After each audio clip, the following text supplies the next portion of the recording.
Assalamualaikum warahmatullahi wabarakatuh. Perkenalkan, kami dari kelompok 39 yang beranggotakan yaitu satu Yogi Prakoso dengan NIM D6210129 dan saya sendiri yaitu Imro Atumudia dengan NIM D6210162. Pada video kali ini kami akan mempresentasikan mengenai materi praktikum pemrograman komputer mulai dari modul 1 sampai modul 2. Berikut merupakan materi pemrograman komputer pada tahun 2022. Yang pertama yaitu ada modul 1 mengenai Python dasar, modul 2 mengenai Python GUI dengan PyChat 2, modul 3 mengenai web statis dengan Django, modul 4 mengenai web dinamis dengan Django. Modul 1 yaitu Python dasar. Pengertian Python. Python merupakan salah satu bahasa yang digunakan dalam pemrograman yang di dalamnya bersifat interpretatif dan memiliki banyak penggunaan dengan memiliki filosofi penyusunan yang berpusat pada tingkat atau tahap keterbacaan kode yang salah. Bahasa Python memiliki peran atau kegunaan sebagai bahasa yang gunanya untuk menggabungkan kapabilitas, kemampuan dengan sintaksis atau tata kode yang jelas dan mempunyai fungsionalitas pustaka umum yang besar dan lengkap. Bahasa ini banyak digunakan para programmer dengan alasan bahwa dengan menggunakan bahasa pemrograman Python mudah untuk dipelajari karena memiliki struktur sintaks yang rapi. Platform sistem operasi Python yaitu dapat diaplikasikan pada 1 Linux atau Unix, 2 Windows, 3 Mac OS X, 4 OS 2, 5 Java Virtual Machine, dan 6 ada Amiga. Pengertian algoritma. Algoritma merupakan sebuah sistem kerja yang terdapat pada komputer yang di dalamnya terdapat brainware, hardware, dan software. Tanpa adanya salah satu sistem tersebut, fungsi dari komputer tidak akan berjalan. Algoritma sendiri memiliki peran penting dalam penyusunan program atau sintaks, karena suatu software terbuat dari susunan program dan sintaks. Algoritma merupakan susunan yang logis dan sistematis, yang memiliki tujuan untuk memecahkan suatu masalah dengan tujuan untuk mencapai tujuan yang telah diinginkan. Di dalam dunia komputer, algoritma memiliki peran yang penting dalam pembuatan software komputer. Kemudian pengertian flowchart. Flowchart merupakan gambaran yang ditampilkan secara grafik yang disusun berdasarkan langkah-langkah atau urutan-urutan untuk merasakan suatu prosedur dalam suatu program. Tujuan flowchart sendiri yaitu untuk memecahkan suatu permasalahan dengan cara membagi-bagi ke dalam bentuk-bentuk yang lebih kecil lagi supaya mempermudah dalam melakukan analisis operasi untuk memecahkan suatu permasalahan. Kemudian ada fungsi pengulangan dan fungsi pengandaian. Fungsi pengulangan merupakan salah satu teknik yang menunjukkan perintah yang digunakan dalam pemrograman untuk melakukan proses pengulangan lebih dari satu kali. Pada pengulangan terdapat dua jenis pengulangan yaitu while dan for. Selanjutnya ada fungsi pengandaian. Fungsi pengandaian terdiri dari if, elif, dan else. Berikut merupakan skrip dari fungsi pengulangan. Di sini menggunakan while dan for. While sendiri di sini digunakan untuk jika pengguna ingin memberhentikan program tersebut, pengguna dapat menuliskan kalimat OK dengan menggunakan huruf kapital, maka program akan berhenti. Untuk for sendiri di sini untuk memasukkan nama produk yang diinginkan oleh pengguna atau pelanggan. Kemudian ada bagian pengandaian. Pengandaian terdiri dari if, elif, dan else. If berfungsi sebagai jika suatu pernyataan memiliki suatu kebenaran. Elif merupakan suatu cabang dari fungsi if yang berguna untuk ketika suatu pernyataan memiliki lebih dari satu kemungkinan seperti kemungkinan selain benar atau salah. Lalu ada else. Else memiliki fungsi pada saat pengguna memasukkan kode yang salah, maka fungsi else akan berjalan. Berikut merupakan skrip dari fungsi pengandaian. Di sini ada if, elif, dan else. Else sendiri ini jika kode yang dimasukkan salah, maka akan melakukan print kode tidak ada, silahkan ulangi. Maka pengguna akan mengulangi masukkan kode kembali. Kemudian selanjutnya yaitu ada tipe data. Tipe data program ini ada dua, yaitu string dan integer. String merupakan tipe data yang memiliki gabungan antara huruf, angka, dan tanda baca. Berikut merupakan contoh dari skrip tipe data string. Kemudian tipe data integer. Tipe data integer merupakan tipe data yang terdiri dari bilangan bulat tanpa terdapat koma. Berikut merupakan contoh skrip dari tipe data integer. Kemudian ada operator. Operator di sini terdapat operator aritmatika, yaitu terjadi pengurangan antara uang yang dibayarkan oleh pembeli dengan harga produk yang telah dibeli oleh pembeli. Kemudian yaitu ada modul 2, Python UI dengan PySet 2. Vlogcard program pada modul 2 ini yaitu dimulai dari Terminator, kemudian pengguna memasukkan nama username dan password, lalu menampilkan menu yaitu file dan account, kemudian memilih menu antara account dan file, lalu pilih data, akan menampilkan daftar produk, lalu menampilkan juga informasi mengenai produk-produk tersebut. Kemudian jika pengguna memilih kalkulator, akan memasukkan nama produk dan beberapa angka lainnya seperti harga dan lainnya. Kemudian jika pengguna memilih grafik, maka akan memasukkan angka-angka, lalu akan menampilkan grafik dan kemudian selesai. Di sini merupakan script dari main menu. Pada main menu sendiri menggunakan widget QLabel. QLabel digunakan untuk menampilkan sebuah gambar maupun teks. QIcon sendiri juga digunakan untuk menampilkan sebuah gambar icon user yang terdapat pada sebelah kiri atas nanti setelah di running. Kemudian QAction. QAction digunakan untuk membuat menu bar pada file dengan bertujuan untuk menampilkan tombol exit. Kemudian layout yang digunakan pada script ini yaitu menggunakan ukuran frame 400-600 dan ditempatkan pada bagian tengah. Berikut merupakan hasil running dari script main menu. Di sini ada file yang terdapat logout dan exit, account, terdapat data, calculation, dan grafik. Kemudian ini ada terdapat script dari tabel atau stok. Di sini juga menggunakan QGrid layout, QTab widget, lalu menggunakan QLabel, dan di sini juga memasukkan kode, nama motor, warna, versi, harga. Lalu pada bagian tabel kedua, memasukkan nama produk dan spesifikasi produk. Berikut merupakan hasil running dari script tabel atau stok. Widget yang digunakan yaitu QLabel. QLabel penjelasan sama seperti yang awal, QIcon juga sama. QTab widget yaitu digunakan untuk menyelesaikan suatu bar tab dan area halaman untuk menampilkan halaman terkait. QPaste button juga untuk menampilkan tombol back dan next. Lalu layout yang digunakan adalah QGrid layout, yaitu untuk menampilkan sebuah tabel pada sebuah halaman. Kemudian ada script dari calculation atau kalkulator. Di sini pada kalkulator terdapat produk, nama produk dimasukkan, harga produk, jumlah barang, pajak barang, kemudian ekspedisi yang dipilih, biaya ekspedisi, total harga asli, lalu pembayaran yang dilakukan dapat melalui platform apa aja, dapat seperti transfer bank, cash, kredit, card, dan juga di sini akan mendapatkan diskon. Widget yang digunakan pada script ini yaitu QLabel, Combo Box, dan kemudian di sini juga menggunakan if, elif, dan else.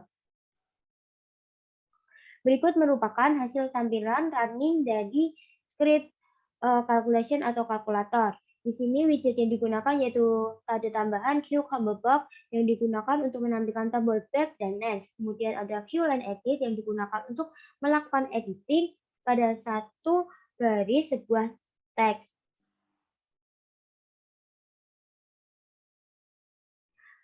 Kemudian selain menggunakan Combo Box, QLabel, Line Edit juga menggunakan Spinbox. Spinbox sendiri digunakan untuk menampilkan pada bagian hasil running dari kalkulator ini, yaitu pada bagian produk ini dapat dipilih pada panah ini akan menampilkan nama produk, lalu pengguna dapat langsung memilih produk tersebut yang akan dimasukkan.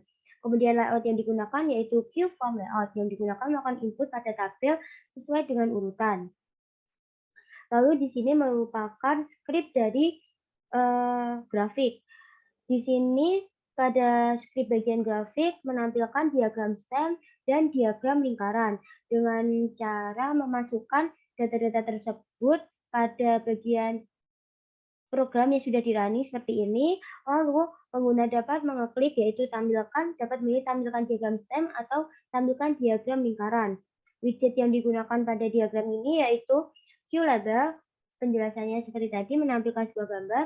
QPaste button juga untuk menampilkan sebuah tombol untuk menampilkan diagram ini, juga untuk menampilkan sebuah tombol kembali ke menu utama. Kemudian juga menggunakan QLine Edit yang digunakan melakukan editing pada satu baris sebuah teks. Layout yang digunakan pada program ini yaitu View Form Layout digunakan untuk melakukan input pada tabel sesuai dengan urutan. Fungsi dari program ini yaitu memberi kemudahan kepada pengunjung untuk mendapatkan informasi dari perusahaan. Kemudian yang kedua yaitu memberikan kemudahan pengunjung atau pelanggan untuk melakukan perhitungan barang yang sudah dihitung dengan pajak, ongkos, kirim, dan diskon. Kemudian yang ketiga yaitu memberikan kemudahan komunikasi antar perusahaan dan pelanggan. Yang keempat, memberikan informasi produk yang tersedia pada perusahaan PT Yamaha Motor Indonesia. Dan yang kelima, memberikan informasi produk yang tersedia pada PT Yamaha. Yang kelima yaitu memberikan informasi mengenai grafik penjualan pada PT Yamaha Motor Indonesia. Dan yang keenam yaitu memberikan kemudahan berusaha untuk menyampaikan informasi kepada pengguna atau pengunjung. Web statis merupakan salah satu jenis website pada saat penggunaannya atau saat pengaplikasi tidak bisa mengubah isi informasi atau konten dari web tersebut secara langsung melalui sebuah browser. Django. Django merupakan salah satu kerangka kerja web pihak ketiga yang berbasis Python. Pengguna Django digunakan sebagai kerangka kerja perangkat lunak yang dirancang dengan tujuan untuk mendukung pengembangan aplikasi web, termasuk layanan web, sumber daya web, serta API web. HTML. HTML yaitu Hypertext Markup Language, merupakan salah satu bahasa pemrograman web yang di dalamnya terdapat aturan tertentu pada saat menuliskan skrip atau kode-kode dalam HTML. CSS. CSS memiliki sifat style sheet language yang memiliki arti sebagai bahasa pemrograman yang digunakan untuk mendesain dari web tersebut. Sekarang saya akan menjelaskan bagaimana cara membuat projects dan apps. Yang pertama, kita masuk ke CMD, ketikkan cd/. Seterusnya, kita ketikkan Django Traps Admin Start Projects kelompok 39. Kenapa kelompok 39? Karena itu permisalan saja. Selanjutnya C kelompok 39.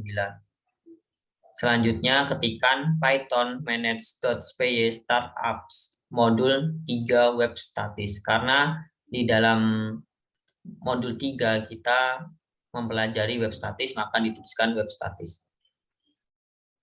Di sini saya akan menjelaskan bagaimana cara pembuatan skrip HTML dan CSS. Oke, di sini saya akan menjelaskan pembuatan skrip HTML dan CSS. Kita akan masuk di bagian setting.py.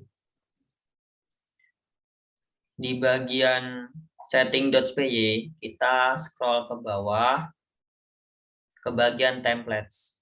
Di sini bisa disamakan seperti ini, dirs itu yang bernama templates. Kemudian di view.py kita ketikkan seperti ini. Kemudian di urls.py kita masuk di from django.urls import path, include.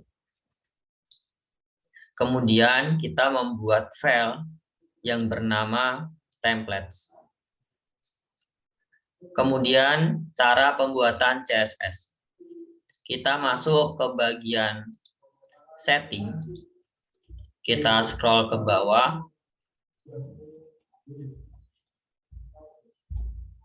Nah, seperti ini bisa ditulis static. Kemudian kita memberi nama file yang bernama static.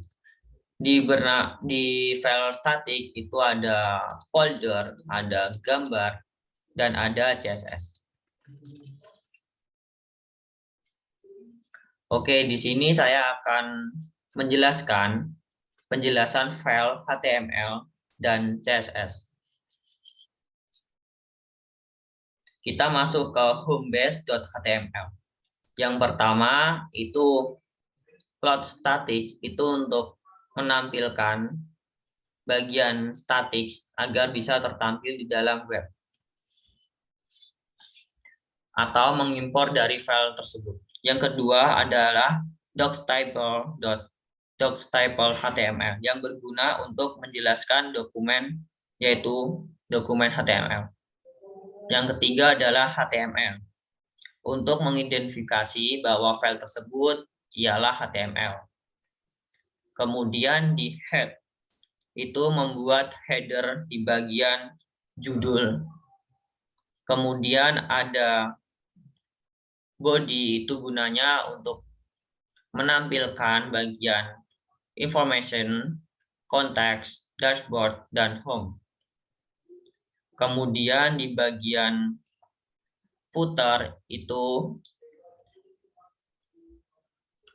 ada berbagai informasi. Yang pertama itu yaitu informasi mengenai maps atau tempat dari PT tersebut. Di sini saya akan menjelaskan bagian dari CSS. Bintang merah ini berguna untuk mengatur seluruh CSS. Nah, ini di sini ada margin 0px, padding 0px, font family itu Montserrat. Dan body itu berwarna blue, hex itu 100px.